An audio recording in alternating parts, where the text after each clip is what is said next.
Hi, Jason. Good afternoon. Christian, How are you? hello. Thank you. Thank you for coming to and joining us today in the Impact Revolution channel. We really appreciate your time. So, how are you doing today? I'm doing well. Thanks for having me on. It's a pleasure to be here. Today, it is a blizzard where I'm from in Utah, in the United States. We have 3 feet, almost 3 feet of snow on the ground right now. Okay. And I went running this morning in the snow. Went running for about an hour and a half in the snow. All right. You told me this before we started. I was curious. How do you run with a 3 feet of snow? Like, you have to go like this, or do you Yeah, have yeah. a You're special not foods or special boots? you're not running fast, Uh, well, you're trying uh-huh. to, but you're sort of making a path and you're trying not to slip and fall down. And I don't wear pants, I wear shorts. And so I have ice Oh, just stuck to my legs, stuck to the hair on my legs. wow. And I Okay. get ice and snow down my shoes.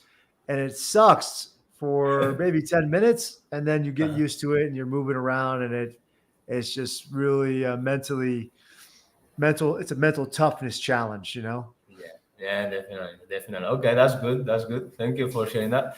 Yes, Jason. So before we start in the actual questions, more business related and life lessons learned, I would like Yeah. to ask you a couple of questions that are a bit personal, just for the audience to know you a bit more. Is that okay? Yes, sir. All Absolutely. right, cool. So the first one will be if you could wake up tomorrow, Jason, anywhere in the world, where it will be.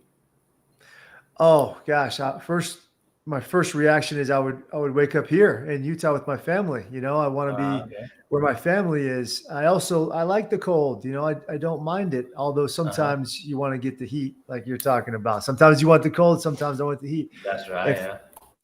if I were to go anywhere in the world to visit on vacation, um, I've been all over the world. I've been to every country except for Antarctica, and All maybe right. that's in my future. But the one place I've never been that I've always wanted to go is Israel. I've always wanted to go see Jerusalem Nice. and Israel and the Holy Land Uh, and just experience that. That's a place I want to go see. I'm also curious about Israel because of this sport I talked to you about. They are the Yeah, world champions there, apparently. really, Yeah, they are very they're the good, Israel. best. Yeah, Interesting. football. So I'm sure you will see them playing in the beach if you go there. Well, I feel like Brazil is going to be the world champion shortly. You guys Yeah. have the skill and the talent and the background and everything Yeah, else. let's see. All right, great. And now I wanted to ask you the second question. If I ask you what was your happiest moment, Jason, in your life, what is the first memory that comes to your mind? First, I was actually thinking about this morning. Okay, Um, Happiest nice. moments of my life. The first thing that pops in my mind is I've got two children. I've got a daughter and a son. Uh-huh. And I was older when my wife and we started having kids. So I was All 40 right. years old when my Okay. daughter was born. And it was Saturday, March 11th. And it was a beautiful Saturday morning. It was like 75 degrees out. My wife went into labor early in the morning, about 7 o'clock. We drove to the hospital, and she wasn't in labor very long, maybe 6 hours or so, 7 hours. Uh-huh. And when my daughter was born, just seeing her and holding her, that was the best day, the happiest day of my life. Oh, wow, cool. It has to be, yeah. Wow. It All was right. amazing. Yeah. Thank you for sharing that. Thank you for sharing that. I think I never experienced that yet. Okay, to be a dad. So yeah, I'm not sure if I will experience, but everybody who I interview, the dads always talk about their children. It was, man, it's So special. I'm telling you, you're uh, missing out. Yoshi, you got to get on that, man. You gotta get a wife. yeah, I need to first find a wife, right? Yeah. Okay, One step at a thank you. time. Yeah, thank you, Jason, for sharing that. Now, I wanted to ask you now, a bit more, who you are, in terms that is not so modest. All right. So normally, how I ask this question is that someone who really admires you and knows you very well, Jason, how will define who you are? Ooh, that's a good question. You're asking me to be modest, to be humble, all that. Not to be, Uh, I, not to be. Not to be humble, right? uh, I would hope that someone says Jason is a true friend. He's a true and loyal friend. He's a guy Okay. that you can always count on. Uh-huh. He's a guy that if I was ever in real trouble, I knew he would be there for me to save me, to bail me out, to help me out, to have my back, to Uh-huh. have my six, as we say in the military. I hope that that's what my friends and people would say. Uh-huh. Um, I also hope people would say Jason is legitimate. He's legit. He's authentic. He's not Uh-huh. trying to be somebody he's not. He's real, you know. Uh-huh. Uh-huh. Um, that sort of thing. We talk about values I a got lot, it. Okay. and for me, my values are determination, Mm-hmm. resourcefulness, and loyalty. And so that's, to me, that's who I am. That's what defines me. That's what I'm all about. So, if you give me a task, I'm going to see it through to the very end. I'm going to be determined to succeed, determined to win, no matter how many, hardships or obstacles are placed in front of me. I'm going to continue moving forward to try to get the job done. And Uh-huh. resourceful, for me, it's like, uh, you're not just, you don't have to give me a whole lot of information to get the job done. I'm going to figure out a way to do it. If I don't have all the information or all the equipment or all the tools or whatever, I'll figure it out. And I Uh-huh. love people who are like that. And then loyalty, like I said, I value loyalty at a high degree. And loyalty, it doesn't really happen when times are good, when times are easy. Loyalty happens when it's the dark That's right. times, when times are hard. Definitely. That's when it's really forged. That's what loyalty is you prove yourself when times are tough. Uh, that's where you know who are the true friends, right? And true Yeah. people in your life. Very good. Thank you so much. I have goosebumps, so I don't know how to call that. That's good. I wanted to ask you, about these things that define you. I thought that could be maybe, I don't know, you experienced that because of your extended military experience. Could be that something that could have influenced you, or because I'm always curious, about the discipline and determination and the hard work that the military people have been trained to, right? The mindset. Oh yeah, no, that's a great question. So growing up, I played a lot of sports, and I think you learn a lot of these lessons in sports. Like no matter how Uh, many times you fall down, you get back up. uh, It's just because it's late in the game and the score is this, you don't give up hope. You just keep fighting until the very end. Like things like that growing up. But then when I joined the military, they instill a different type of confidence, different type of mindset in you, and they uh, make you memorize certain things. Like, for example, we have creeds, and there's one called the Ranger Creed. And the last paragraph, last stanza of the Ranger Creed that you have to memorize. We have to uh, recite it every single day, many, many times a day as we're going through training and so forth. It says, readily will I display the intestinal fortitude required to fight on to the Ranger objective and complete the mission, though I be the lone survivor. And that's the last paragraph. And when I learned that and recited it, it always like made me emotional a little bit. Like it really spoke uh, to me uh, because it wasn't just me saying this. This was every single person around me saying this. Like no matter what happens, if everything goes to hell and I'm the last guy here, I'm going to keep fighting. I'm going to get the job done. I'm going to complete the mission. And when you know that everybody around you is of that same mindset, that's powerful. And so that always meant something to me. And then when we went through training and went to combat and went and did things and we proved that to ourselves, we have a stack of undeniable proof that we are who we say we are. And that always meant a lot to me. that's incredible. That's so good, because it's like the collective consciousness and collective kind of Yeah. power, right? And commitment that can go through many, many challenges. All right. What was, now that we're talking about challenges, what was the biggest challenge that you have faced as a group, with your, I don't know, you have a crew or in the military service? Oh, in the military service. So I was in the special forces. So I was a Green Beret. So we were at the top of the top, the top tier Okay. um, unit. And my unit was, although we learned how to kick in doors, and be the first guys in the door, our unit, the Green Berets, we were trained to work with indigenous forces and train them and befriend them and build rapport and get to the point where they're kicking the doors in and we're following in behind them as advisors, as instructors, and that sort of thing. And so my second deployment, we were supposed to work with the Iraqi military unit that was there, and we found out that they were basically taken over by the bad guys, by Al Qaeda.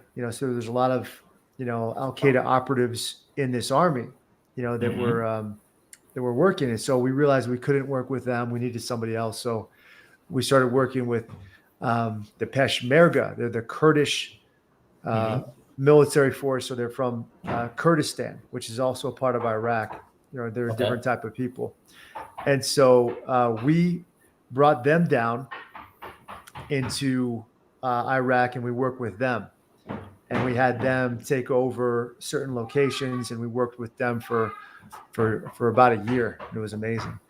Oh, wow. Okay. Wow. Yeah. This is like what we watch in the movies, but for a real person that has been there, right?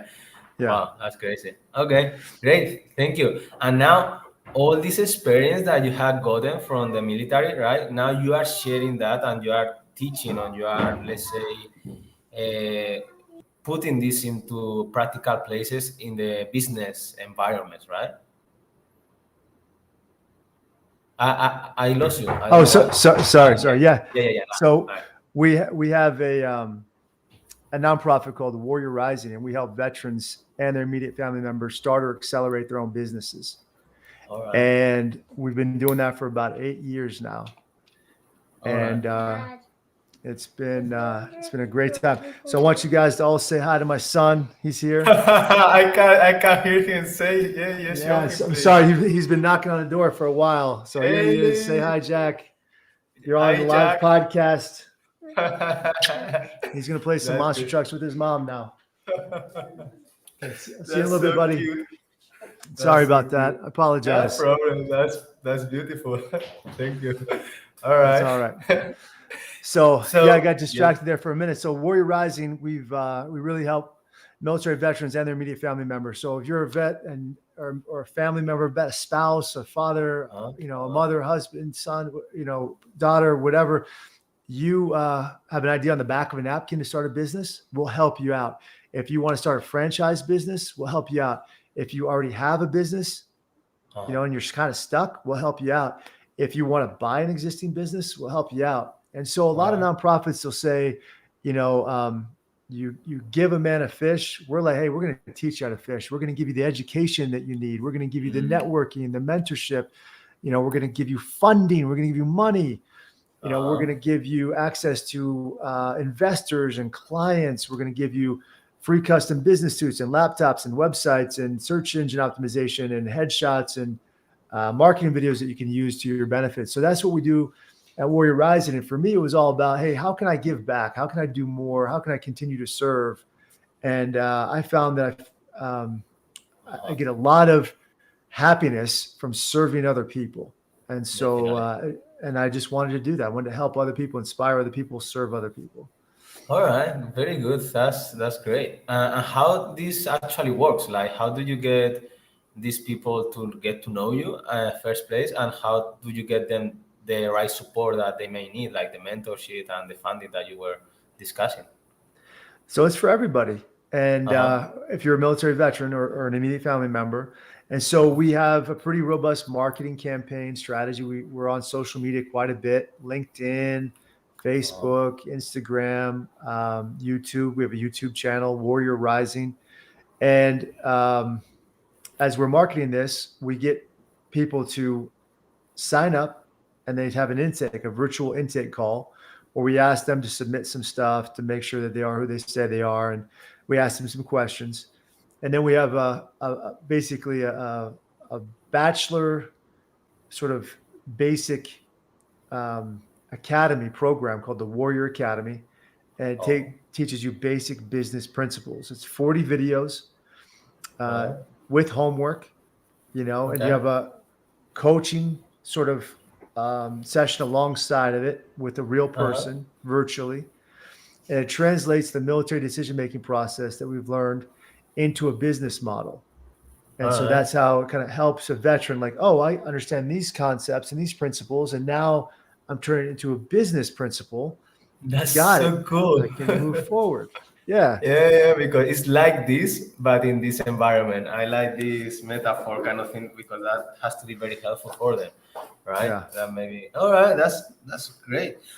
This is you say is non-profit, so do you don't get any funding, or how do you fund these academies So and these yeah, so trainers? it's a nonprofit. So in the States, that means that we have certain tax benefits. We're 501(c)(3). So we ask people, Uh-huh. could be private donors, could be foundations, could be corporations, to donate to what we're at. So Uh-huh. basically give us money, and then we in turn give this money to the veterans. And Uh-huh.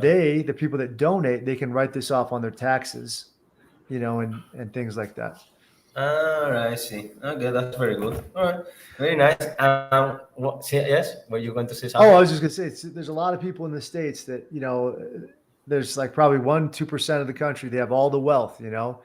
and in order for our country to function correctly, they need to give away a lot of that wealth. We Uh, need to spend it. It's the economy. And so they give the money to nonprofits. They can write it off on their taxes. We in turn give it to veterans. They start their own businesses with it. They use it effectively, and everybody wins. That's kind of how it all right, works. that's good. That's good. All right. So far, running this business for 8 years, right? This non-profit. Yeah. What was or what has been your main lessons learned that you could share with us, Jason? Yeah, Yoshi, so many lessons, so many lessons. It's not exactly like the military, right? Okay. A lot of Sure. times in the military, you work with the people and the equipment that you have, not what you want. Uh-huh. You just make do with what you have. You might not have the best vehicle or weapon system, or the best people, but Uh-huh. you have to build those things up and optimize them, to the best Mhm. of your ability. Sure. And there's not a whole lot of complaining about that. You just accept it. You just, drive on, is kind of what they Hmm. say in the military. In business, in the beginning, I kind of used that mentality. I was like, okay, this is what I have. Let's make do. But eventually get to the point where, like, you know what? I don't have to do it this way. I get to select my people. I get to select my team. I get to decide who's on my team. And so when I realized that, I was like, man, like, I'm going to go after the best talent, the highest skills. I'm going to go after the people that we have the best chemistry with, the people that resonate with me. And so when I started bringing in those people and asking them right off the bat, like, prove yourself to me. Essentially, if somebody's like, hey, I'm a great fundraiser, I can raise money. Okay, you are? Let me see your resume. Okay, it says you're great. Okay, well, raise some money for me. Raise some money for me right now. Uh-huh. Sometimes you're like, well, I'm not going to do that. Or, hey, I can't do that. Or you give them some time and they don't do that. You're like, hey, you're not going to be a good fit here. You're Uh, not producing. You're not giving me any results. uh, Or somebody, you know, says, I want to work in marketing. Okay, great. uh-huh. You want to work in marketing. What are you going to do? And you find out that they don't want to work on social media except for Instagram, and they only want to work on Instagram on 3 days of the week or whatever. And they don't really care about results. They just care about, like, putting their own, like, being creative. It's like, that's Yeah. not going to work. I sure enough, yeah. Uh-huh. And so it's not about getting butts in seats. It's about getting the right butts in the right seats. And that's probably the biggest lesson I learned Okay. moving Right, from that's military to business. in the right seat. Yeah. That's great, right? Yes, because you have so many choices, right? You have the freedom of choices and choose what you think is best for your guys, right? And for your people. Yeah. That's awesome. What about, because I'm always curious, okay, about the military because I highly respect this kind of discipline. I don't know if you know this guy. I don't know how it's called now, Loconi. I don't know, but he says something like discipline is freedom or equals to freedom. Oh yeah, Uh, yeah. So Jocko, yeah. Jocko, yeah, Discipline is Jocko. freedom. Yeah. Discipline is Jocko. Jason Jocko. Okay, I would remember now. So he said that, and I always believe that. And I think this creation of habits is important. And now that you have this experience of the military as well as the business and how life works, what would you say is your biggest life lesson learned, Jason? To me, discipline, I think, is freedom. Yeah. Jocko talks about extreme ownership, and for us, that's a day one lesson in the special forces. They say we call it accountability. Mm-hmm.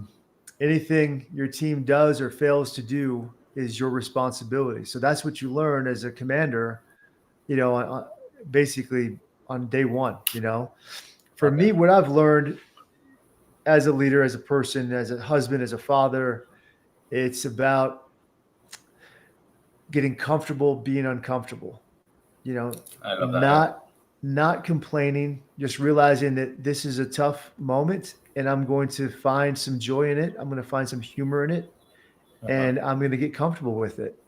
And the quicker I get comfortable with it, the happier and more successful I'll be. And I'll tell you a quick story. So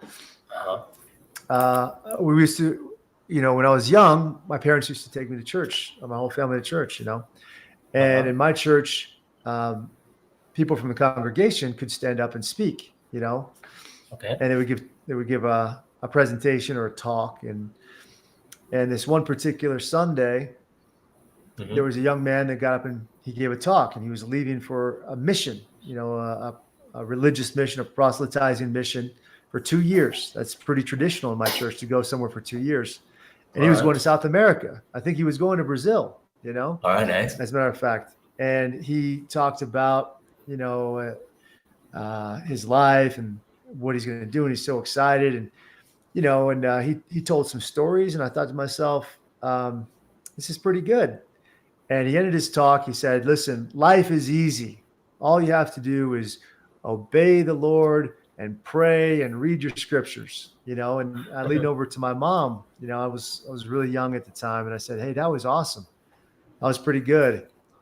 And she said, she kind of looked at me with a piercing sort of mom look, and she was like, that young man is in for a rude awakening. And I said, well, why? And she said, well, life is not easy. Life is hard. And if it's not hard, you're not living life the right way.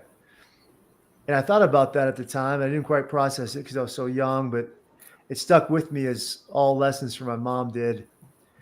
And when I grew up, I realized that, life is supposed to be hard. And if it's not hard, you need to make it hard. You need to accept what I call this deliberate discomfort mindset. It's always improving, always getting better. And I do a lot of, physical activity. I work out at the gym and run and do all these things. And I look at it like this. If you go to the gym and you're doing a bench press and you've got a certain amount of weight on the bench press, you're not going to continue to do that weight for the rest of your life. You're going to do that until you get tired, and then you're going to put some more weight on and more weight on. And you're going to do it until you can't do it anymore. And then you just keep putting more and more on until, you can rest. And to me, you'll see results when you do it that way. You say, hey, listen, I'm growing, I'm pushing myself, I'm getting better. I'm not just settling for mediocre. I'm not just trying to do the easy thing all the time. I'm pushing myself. And having that deliberate discomfort mindset, to me, is what I've learned post-military that is the most impactful and helps me on the daily basis become better as a husband, better as a father, better as a businessman, and better as a person. I love it. Thank you so much. I completely agree with you with this deliberate discomfort mindset. I think I will use it with your permission. Please do. Yeah, because in our program we say, being comfortable with the uncomfortable and uncomfortable with the comfort, right? Because there is no growth in the comfort zone. So I think that's a very good mindset. and it's about deliberate practice, right? As you define it. So yeah, I love it, the terminology you use. Okay, great, Jason. So this Impact Revolution, okay, channel was born with the necessity that we seen about how we can redefine the business mindset. So we have more to serve and less intention or less purpose of just satisfying the economical or the profit, let's say, reasons, and more about making an impact, all right, or having something that is sustainable in the long term and take care of as many as stakeholders as possible, right? So that's kind of the ideal business mindset that we want to promote. So in that sense, what would you share to start as an entrepreneur to be able to do that? So that's a great question. All your questions are Thank fantastic. you. I think Thank the you. first step is, finding out your purpose in life, because whatever you do, you need fuel. You need something to burn inside of you to keep you going when times are tough, and a lot of times we're doing things that are just sort of helping us get through the moment, or we're biding our time. We're trying to figure something out. And if you have a job, I'm not saying, and you don't love it, but you're making good money, I'm not saying you should quit your job right now. I'm saying keep that job, but really spend a lot of time thinking about what you really want to do in life, who you really want to be.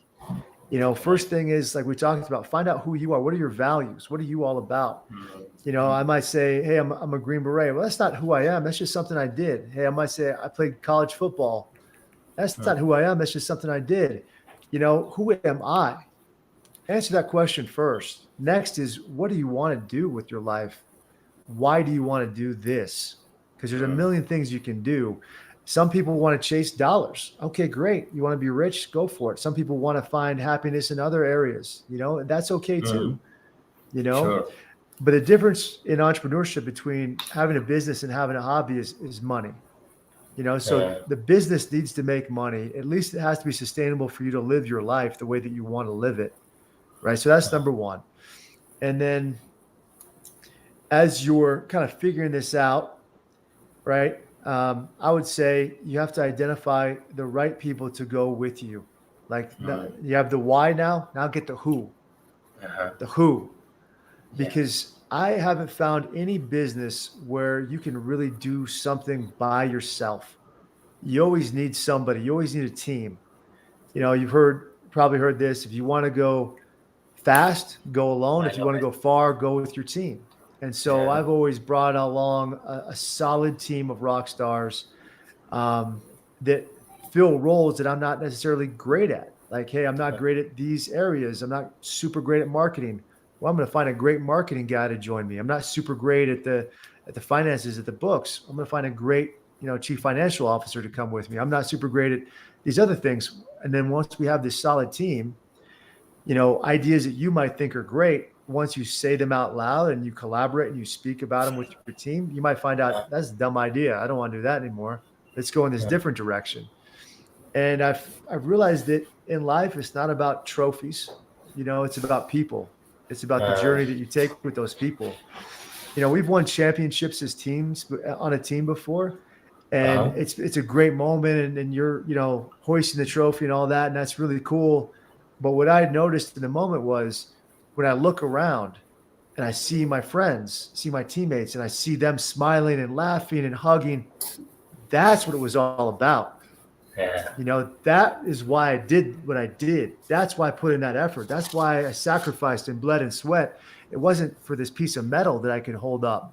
It wasn't because I could say that I'm a champion. It was because the guy to my left and to my right, I did it for them. That's beautiful. That's where you get the energy and the fuel that you were discussing before as well, right? I think fortitude fuel. That's what you need. Very good. Thank you so much. I wanted to, well, we have 1 minute left. All right. So this is the last words that you may want to share. So is there anything before we go to the last question that you would like to share, Jason? Well, first, thanks for having me. I appreciate this. I really enjoyed it, man. You're looking great. You've got a great show. You asked some great Thanks a lot. questions. You know, Yes, Jason, it was appreciate fun having my son on. I apologize for that again. You know, he Man, kind of that threw was me off for a beautiful. minute. Jack, right? No. Yeah, Jack. Jack, we call him Okay. Jackie. He's 3 Jackie. years old and he loves Alright. monster trucks. Okay, But great. I'll leave that before the last question. All right, thank you. So the last question will be, Jason, if you could leave some quote or some last words in the world today, all right, what would you share with everybody? Last words would I share with Yes. everybody? Yeah. Okay. Well, I thought about this recently too. My father, when I was 9 years old, he had a brain aneurysm, and Okay. he's always a tough guy, you know. And we were in the basement hanging shelves. I was helping him, and I went and got my mom, and they called the ambulance, and they took him to the hospital, and